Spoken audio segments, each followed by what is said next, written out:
Oi, pessoal, tudo bem com vocês? Hoje nós vamos falar em nossa aula de literatura sobre as figuras de linguagem. As figuras de linguagem, elas dizem respeito às funções das palavras no texto, nos textos literários. Elas também são muito usadas em textos de canções de músicas, poemas, poesias. Um texto poético que se preze, que seja de qualidade, ele precisa obrigatoriamente conter as figuras de linguagem. Esses fenômenos linguísticos que nos aproximam de sentidos conotativos e denotativos dentro dos textos literários. Para iniciarmos a falar sobre figuras de linguagem, vocês precisam lembrar do conceito de conotação e denotação. Conotação, então, diz respeito ao sentido figurado das palavras, lembram? Por exemplo, o menino é forte como um touro, né? O menino é um touro, por exemplo, né? Vocês imaginam ele forte como um touro, gordinho, robusto, né? Mas não o touro precisamente. Então, sentido conotativo é o sentido figurado da palavra, essa múltipla interpretação. Sentido denotativo é o sentido literal da palavra do dicionário mesmo, né? Eu até inclusive dei uma dica para vocês em aulas anteriores, para vocês às vezes se caírem em algum exercício, sentido denotativo e sentido conotativo, lembrar que denotativo vem de dicionário, né? Beleza. Então, vamos iniciar a nossa aula sobre as figuras de linguagem. Na apostila de vocês, elas estão presentes da página 19 até a página 22, e são algumas figuras de linguagem presentes aqui, as mais importantes. A apostila trouxe as mais importantes, as que mais são utilizadas no meio, nesse âmbito literário, tá? Começando pela paronomásia. A paronomásia tem a ver com as palavras parônimas, lembram? De pronúncias semelhantes, grafias semelhantes, mas significados diferentes. A apostila de vocês traz aqui, então, na literatura, eles utilizam muito as figuras de linguagens, às vezes por querer dar efeito de sentido, às vezes por querer dar efeito sonoro ao poema, às vezes por querer economizar palavras ou aguçar a imaginação do leitor. Então, por N fatores que se é usado as figuras de linguagem. E aqui, por exemplo, que a apostila de vocês traz esse exemplo. Achei interessante colocar. Trocando em miúdos, pode guardar as sobras de tudo que chamam lar, as sombras de tudo que fomos nós, né? E aí vocês têm a imagem de um casal na apostila, um de costas para o outro, fazendo assim uma referência a um término de relacionamento. Percebam aqui que a palavra sombra e sobras são parecidas graficamente, só um M ali de diferença, né? Sobras e sombras. O som também, né? O som que eu libero ao pronunciar as palavras são parecidos, mas o conceito é diferente. Então, quando vocês verem essa figura de linguagem presente, essa semelhança, essa característica do meu texto, vocês podem precisamente colocar lá paronomásia, tá? Paronomásia, o nome da figura de linguagem, tá? Com acento agudo no má. Vamos para a próxima.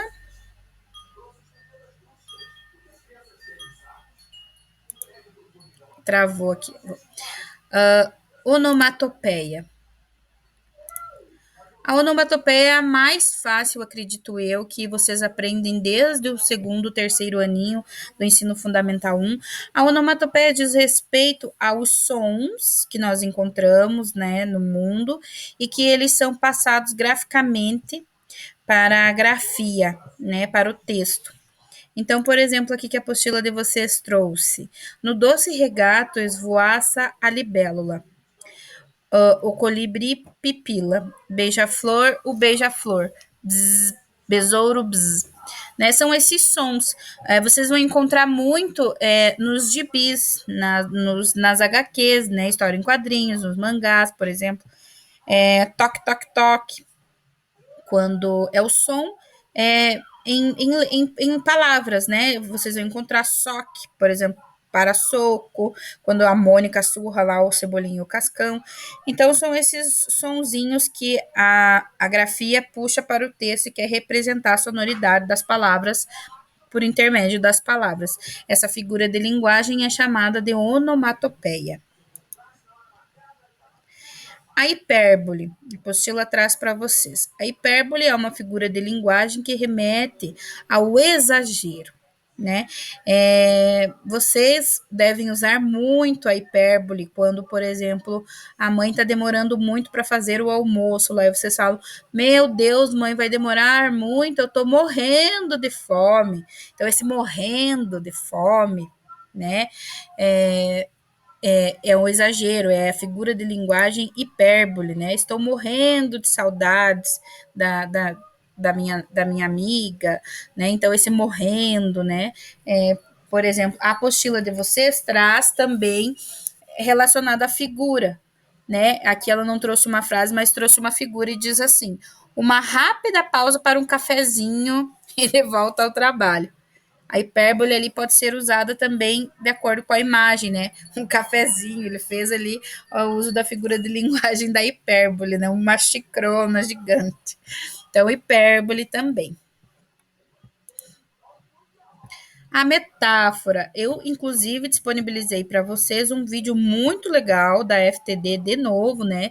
Que eu passei para vocês na aula online, dessa plataforma a respeito das figuras de linguagem. Assistam, por favor, tá? A metáfora.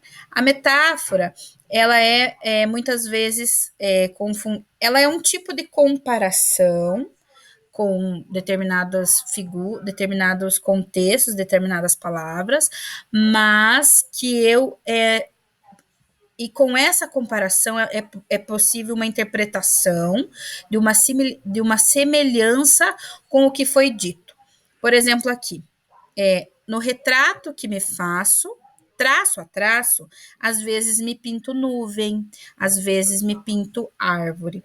Então, a apostila de vocês traz aqui a imagem, né? Ó, às vezes me pinto nuvem, às vezes me pinto árvore. Como ela fala assim, no retrato que me faço, às vezes me pinto nuvem. Essa semelhança, essa dupla interpretação que eu posso fazer, que às vezes ele se pinta o rosto como nuvem e às vezes como árvore, mas ele não vai pintar o rosto mesmo, desenhar, fazer o rosto dele virar uma nuvem. Ele quer dizer, fazer uma ele quer fazer uma dupla interpretação de que às vezes a pessoa está de um jeito e às vezes está do outro jeito. Por exemplo, assim, aqui na canção do Vitor Clay, vocês conhecem a música Morena, né? Que ele fala assim: menina mulher que intimida a atitude. De quem sabe o que quer, ali não é deu, né? É de quem sabe o que quer, mesmo que o tempo mude. Esse menina mulher, o que ele quer dizer aqui, que nós podemos interpretar? Ele está usando a metáfora, quer dizer que é uma menina madura, menina mulher, né? Uma menina madura, ela quer dizer que ela é madura, que ela é autossuficiente, que intimida a atitude. Ali tá normal. De quem sabe o que quer, mesmo que o tempo mude. Aqui quer dizer que mesmo que o tempo mude, não quer dizer que passa de dia para noite ou de frio para calor. Quer dizer que conforme os problemas vão acontecendo, a menina permanece madura, ela é firme, né, tem atitude. Então ele está usando a metáfora, como a prof falou, um texto rico em metáfora, um texto bom literário que se preza, ele utiliza muito das metáforas. Por exemplo, também, o amor é fogo que arde sem se ver, né? Esse fogo, o amor que é fogo que arde, você consegue interpretar, comparar o amor ao fogo, né? Mas ali não está aquele conectivo como fogo. O amor é como fogo. O amor é fogo, né? Então, é a mesma coisa para falar também. Aquela menina é bonita, aquela menina é como uma flor. né? Eu estou usando a metáfora, porque eu consigo fazer essa semelhança entre a flor e as características da menina, né? Essa semelhança de interpretação. Então, quando eu utilizo menina, mulher, mesmo que o tempo mude, por exemplo, ali relacionado a esse contexto, que eu consigo fazer uma semelhança, uma interpretação para entender o que ele quer mesmo dizer ali, eu estou usando a metáfora. A metomínia, né? A metomínia, ela consiste em trocas de palavras para economizar palavras no texto, para não repetir palavras, ou proposital mesmo. Então, por exemplo, quando às vezes vocês escutam as pessoas falarem assim: consegui comprar um carro com o meu suor, né? Isso é uma metomínia, porque ele está trocando a palavra trabalho pela palavra suor, né? Então, a metomínia ela ocorre quando eu troco uma palavra por outra palavra que corresponda a uma determinada palavra. Pode acontecer como causa, por exemplo, com intenção de causa, consegui comprar um carro com o meu suor, né? Então, graças ao suor dele, que quer dizer trabalho. Li várias vezes J.K. Rowling, por exemplo, o autor pela obra, quando ocorre essa troca do autor pela obra. Li muitas vezes Camões. Ou seja, vocês não param lá para ler mesmo a J.K. Rowling, ou Camões, Luiz Vaz de Camões, né? Vocês não param lá a ler o autor lá, ou deixa eu ler você, por favor, né? Vocês leem as obras desses autores, não a pessoa em si, né? Mas as pessoas às vezes colocam essa figura de linguagem para se referir e é entendido tranquilamente. A marca pelo produto, né? Isso é muito utilizado entre nós. Por exemplo, meu irmão toma Nescau. Ô mãe, traz um band-aid, né? Que não é band-aid, band-aid é a marca, o nome daquilo lá é adesivo curativo. Ô mãe, comprou cotonete? Cotonete também é a marca, são hastes flexíveis de algodão, o nome, né? E nós muitas vezes trocamos pela marca mesmo, falamos como se todos os produtos fossem aquela marca. Meu irmão toma Nescau, meu irmão adora Nescau, né? Um exemplo aqui que a prof usou, mas vocês já devem ter ouvido falar sobre isso. Então, essa é a figura de linguagem metomínia, né? Quando é trocado assim. A sinestesia, que diz respeito aos vários sentidos. Por isso que eu falo que ele é muito mais usado na literatura do que em linguagens mesmo, né?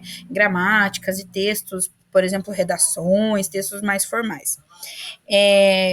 Essa é a riqueza da literatura, né? Essas duplas recepções do texto, esses duplos significados. Então, a sinestesia, ela mistura os nossos sentidos, paladar, tato, olfato, audição, visão, ela mistura em único texto, uma única frase. Então, você vai lendo e vai imaginando, ó, sua voz doce, esse doce a gente só consegue sentir o que é doce pelo paladar. E aveludada pelo toque, né? A gente consegue pelo toque ali, pelo tato, ver se é veludado, se é mais áspero ou não. Carícia. Carícia também, o tato, né? O toque ali, para meus ouvidos, a audição. Então, perceberam sua voz doce e aveludada é carícia para meus ouvidos. Então, ali ele usou alguns sentidos, né? Um dos nossos sentidos. Agora, a prof vai continuar em outro vídeo, porque tem limite de tempo aqui, tá?